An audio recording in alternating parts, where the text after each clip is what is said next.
Hi, I am Maya. What is your name? Super! I have a story to tell you. It is called Stone Soup. Are you ready? Fabulous! Let's begin. Once upon a time, there was a poor village filled with people who did not like to share. They locked their doors and windows tight and kept what little food they had to themselves. One day, a stranger passed into the village. He was very tired and hungry from his journey. He stopped at the first house and knocked on the door, hoping there was food inside. The woman opened the door only a tiny crack. "Who are you?" the woman asked the stranger. "I am a tired and hungry traveler," he responded. "Please, may I have something to eat?" "There is hardly any food here," said the woman. "In fact, I doubt you will find anyone who has extra food to spare. We are all poor and hungry too."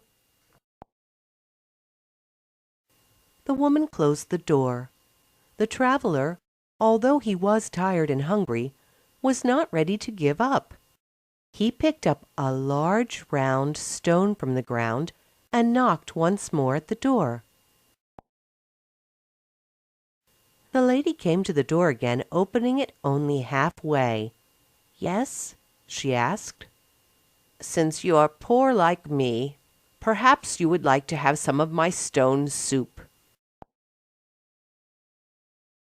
"Stone soup!" The woman laughed as she looked at the stone in his hand.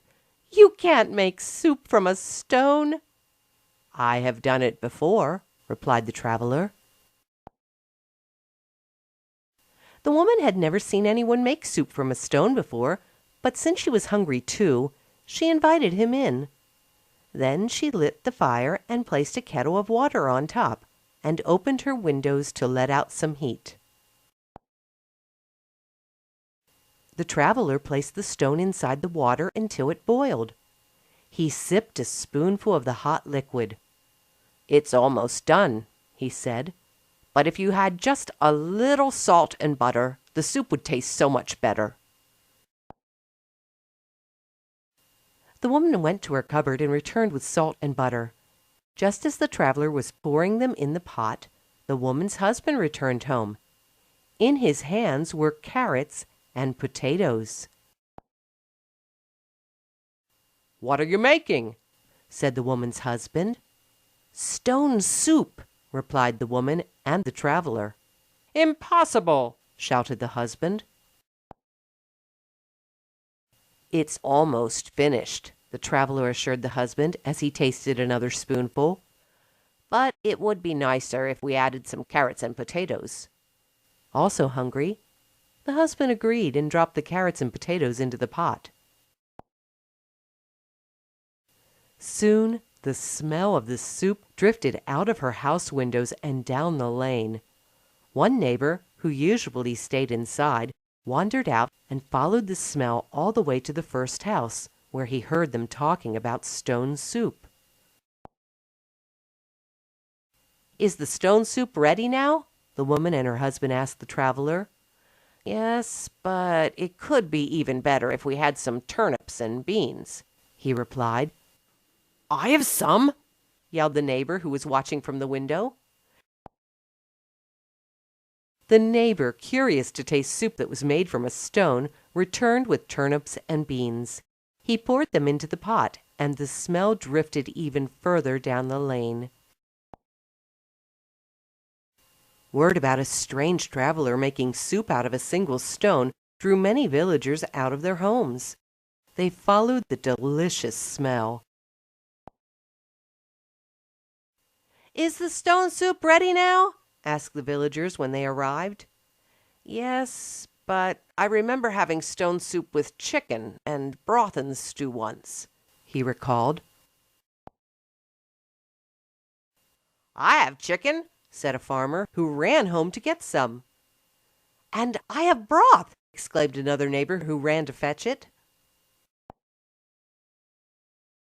The farmer returned and placed pieces of chicken into the pot.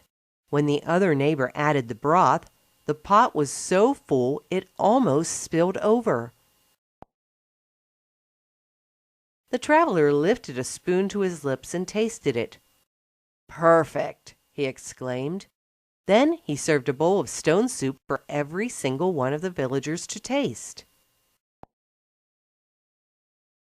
"It's magic!" the villagers cried out, seeing how much soup he had made. "Delicious!" cried out another villager. "But where can we get a magic stone?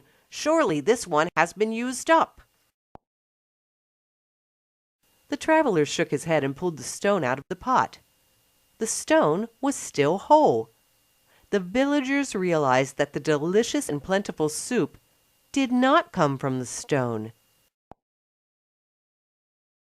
The traveler drank up the leftover soup and went on his journey. From that day on, the villagers shared what they had with each other, and the village became a happy place.